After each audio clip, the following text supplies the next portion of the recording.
So, you're back to hear more about the toy factory.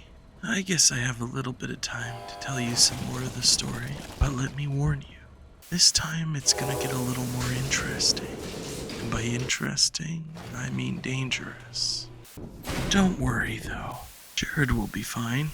It's just a toy factory, right? Jared specifically remembers that the #1 rule of the Playtime factory was to not enter the conveyor belts by any means. There had been numerous incident reports from staff entering the conveyor areas. Only very specific members of the team were ever allowed to go in there for maintenance reasons, and even they sometimes got hurt. Jared recalls that he had made a friend that was very careful with the safety aspect of the job, although they had their arm ripped off in an accident. Jared hoped to have met up with them at the hospital after, but he couldn't find any record of them where the company had said they had taken them. As the parts of toys sloshed onto him from the raining bells above, it was concerning, but not gross. They were just plastic and metal pieces, nothing to be concerned. But the grotesque sloshing noise the falling toys produced told him otherwise. Where am I? This is the Make a Friend room. How did I get here? Jared had only been to the Make a Friend room a couple times. It was in the most inner part of the factory. Even though it was a direct room off the center plaza, he had not ventured this far into the factory, somewhere where the toys are actually built. He had heard the security guards before talk about the security to this room, that you had to scan your toy on the way out to leave.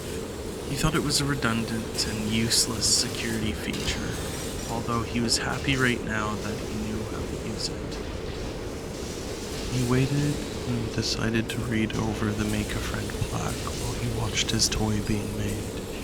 Something about the eyes on the machine made him a little nervous. One lit up as the toy entered that process. It was just unusual that everything had lifelike features, that even the machines were meant to be toys or pretend to be alive. It just felt odd. As he watched the toy being made, he noticed the center machine's eyes. As he stepped side to side, it followed him, as if it was alive and watching. He shook that silly thought from his head, but that pressuring presence on his shoulders made him think, if this is real, what else is? His thoughts ran back to Wuggy, how it moved away from that center podium stage. But he was distracted. His toy was coming down the conveyor, and he was ready to leave. He grabbed the toy and headed for the scanner. He wanted to head back to the center room. At this point, he believed that the letter he received was just a hoax. Nothing but some joke that somebody was playing on him. It was time to leave. There was no sign of anybody alive here. No trace of any person. He didn't know where the letter came from, and he didn't care. He tried both the side doors, but they seemed to be jammed shut. That's when the spear of fear struck him straight through his heart and into his spine. It was Huggy Wuggy, and the only choice he had was to run into the conveyor system. He could hear the thumping hands and feet plowing through behind him. As he ran, the mechanical monster appeared before him, and he quickly turned back, taking a different path. His heart was beating faster than his thumping feet running on the belts below him. He was running out of breath, but he was trying to escape this mechanical monster with a maw filled with mesh metal teeth. He could hear the pursuing pats of feet behind him growing louder and closer with each step. Jared knew not where he was nor where he was going, but he ran with all his might. He could see scribbled drawings and writing on the wall. He wondered if they were messages, signs, or warnings from the missing people. The blurred words as he ran, he made out some of them, No, danger, stop, don't go, go back. All the messages and warnings on the wall were pointing to he was going to somewhere he shouldn't be. He came out and he immediately saw a box above him. He decided to pull it down. Maybe he could break the bridge, but as he did, it slammed onto the pursuing animatronic.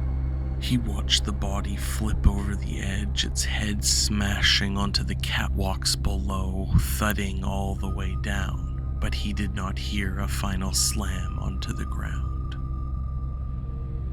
Jared took this time to slowly walk off and catch his breath. He looked around as his heart paraded in his chest from winning the quarterfinals of this race. Something didn't sit right though. There were bloodstains from where Huggy Wuggy had hit the catwalk and venting below. Jared, still short on his breath, decided to proceed forward and farther away in case Huggy Wuggy managed to climb back up. It seemed unreal, but today had been full of unreal. That's when it caught his eye. There was a black VHS tape on the ground. In front of him, a catwalk leading to a painted red poppy of an entrance. On the right, he saw a TV and VHS player and made the choice to go and see what this tape was about. Final log. In relation. Experiment 1006. The prototype. Coordination and cooperation is evidently within his skill set, as well as the skill set of all other experiments of his type. Though still missing, today's events are no doubt in relation to him. His absence was a flaw in the scientific process, which should have under no circumstances been left unaccounted for. That's why I'm making this log, so that the same mistake won't be made twice. Any future experiments will need to be contained and disposed of in a secure location. I'm not worried about myself. One breakthrough and I'll be back. We must forge onwards in the name of science, whether those who are beneath us understand it or not. End of... The tape led Jared with more questions than answers. It didn't sound like the people who were working here were running a toy factory.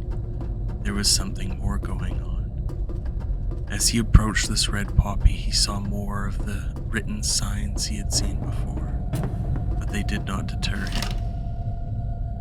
As he stepped in, the atmosphere changed.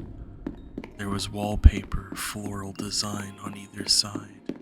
A homey feel of lit lamps scaled the sides of these walls. It created a feeling of an old house, antique in design. He proceeded forward and found that the color of the last lamps changed. A wooden door. At this time, his mind was wandering. How could the factory be so large? How could they fit this whole design in here? He wondered just how far this corridor went. Swung it open and inside a single doll, a spinning red light. The case had a grab pack handle, and curiosity got the best of Jared. Do you know the saying, curiosity killed the cat?